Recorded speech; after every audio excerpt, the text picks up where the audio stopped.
पश्चिम सिंहभूम जिले के सारंडा जंगल में एक आईडी ब्लास्ट देखने को मिला, जिसमें 2 जवान आईडी बम की चपेट में आ जाते हैं, जिसमें इलाज के दौरान एक जवान की मौत हो जाती है। आज हम कुछ ऐसे सवाल को रखेंगे जिस पर सरकार और आम नागरिकों को भी सोचना होगा। पश्चिम सिंहभूम के वो तमाम सुदूरवर्ती इलाके जो काफ़ी लंबे समय से नक्सलियों का गढ़ बना हुआ है, आखिर वो नक्सलियों का गढ़ कैसे बना? एक पश्चिम सिंहभूम का जिला जहां पर खनिज संपदा पाए जाते हैं, जहां पर बॉक्साइट मिलते हैं, जहां पर आयरन ओर मिलता है, जहां पर लाइमस्टोन मिलती है, वहां इतनी गरीबी क्यों है? आखिर एक जवान आज सुरक्षित नहीं है तो वहां के आम ग्रामीण कैसे सुरक्षित हो सकते हैं? एक जवान की अगर इलाज की देरी हो जाती है तो एक आम ग्रामीण के घायल होने से उसके इलाज में कितनी देरी हो सकती है, ये भी बड़ा सवाल है। शहीद जवान होने पर आपको हर सोशल मीडिया प्लेटफॉर्म पर नेताओं के पोस्ट देखने को मिल रहे हैं। तमाम झारखंड राज्य के नेताओं के द्वारा पोस्ट किए जा रहे हैं, श्रद्धांजलि दी जा रही है। लेकिन जिस जिला में इतनी ज़्यादा खनिज संपदा है, जो जिला एक सबसे अमीर जिला के रूप में सामने उभर सकता था, विकसित जिला के रूप में सामने उभर सकता था, वो कैसे गरीबी में काफ़ी लंबे समय नक्सलवाद उसको जकड़े हुए हैं? आखिर कैसे? ये भी सवाल सभी को सोचना होगा। राज्य में किस तरह की स्वास्थ्य व्यवस्था है, इस पर भी कोई किसी का ध्यान सही रूप से नहीं जाता है। भाषण के द्वारा कई तरह के वादे लुभावने तरीके से बातों को रखा जाता है, लेकिन धरातल में होता क्या है, इस पर किसी का ध्यान नहीं जाता है। अगर सही समय पर इलाज होता, क्योंकि ये घटनाएं रोज दिन देखने को मिल रही है, हर दिन सुरक्षा बल के जवान जंगलों में दाखिल हो रहे हैं, आईडी बम की चपेट में आ जा रहे हैं। बेहतर इलाज के लिए सिर्फ रांची ही एक विकल्प बचा हुआ रहता है। चाईबासा, चक्रधरपुर, ऐसे तमाम वो इलाके हैं, वहां आखिर ऐसी स्वास्थ्य व्यवस्था क्यों अब तक नहीं बन पाई है?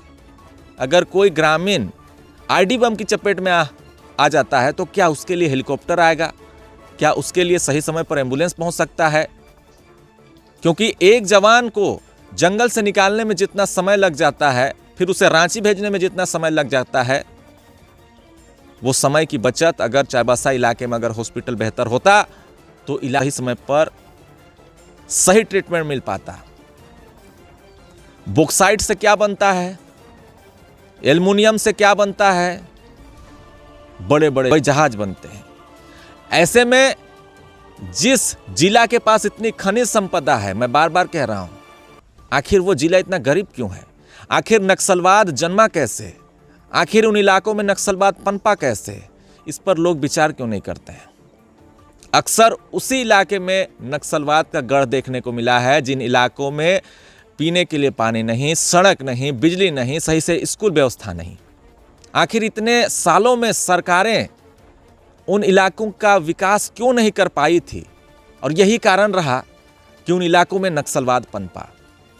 आज जिन जिन इलाकों से नक्सलवाद को खदेड़ कर दूसरे जगह भेजा गया, उन इलाकों में भी जो पोड़ाहाट हो या फिर कोल्हान का इलाका हो, उन इलाकों में आज जो है सड़कें बन रही है, बिजली की व्यवस्था के पानी की व्यवस्था की जा रही है, सोलर के द्वारा वहाँ पर बिजली की व्यवस्था की जा रही है। लेकिन कई समय तक, कई सालों तक उन तमाम इलाकों में अंधेरा था, सरकार की नज़रें नहीं जा रही थी। हमने इस पर भी एक रिपोर्टिंग की थी कि कैसे उन तमाम नक्सल प्रभावित वाले इलाके में ग्रामीण अंधेरे में जी रहे हैं। सोलर प्लांट जो लगाए गए थे वो किसी काम के नहीं थे, लेकिन बाद में रिपेयरिंग करके उन्हें दुरुस्त किया गया है। लेकिन कुछ उससे संबंधित भी और भी कई बातें निकल कर सामने आ रही है, किसी और रिपोर्ट में हम उसको दिखाएंगे। लेकिन सोचिए कि जिस जिला में इतनी खनिज संपदा है, वो आखिर वो जिला इतना गरीब क्यों है? आखिर उस जिले में एक अच्छा अस्पताल क्यों नहीं है? आखिर इस पर किसी नेता मंत्री का ध्यान क्यों नहीं जाता है? आखिर वहाँ का जनजीवन में कोई सुधार क्यों नहीं हो रहा है? आखिर वहाँ के लोग सिर्फ लकड़ी, पत्ते और जंगलों का वनोपज बेचकर ही सिर्फ जीविकोपार्जन क्यों कर रहे हैं? आखिर वहाँ पर रोजगार क्यों पैदा नहीं किए जा रहे हैं? आखिर वहाँ पर जो बड़ी बड़ी कंपनियाँ हैं के द्वारा क्यों वहाँ के लोगों को उतना लाभ नहीं मिल पा रहा है? आखिर क्यों इस तरह की व्यवस्था उन इलाकों में बनी हुई है?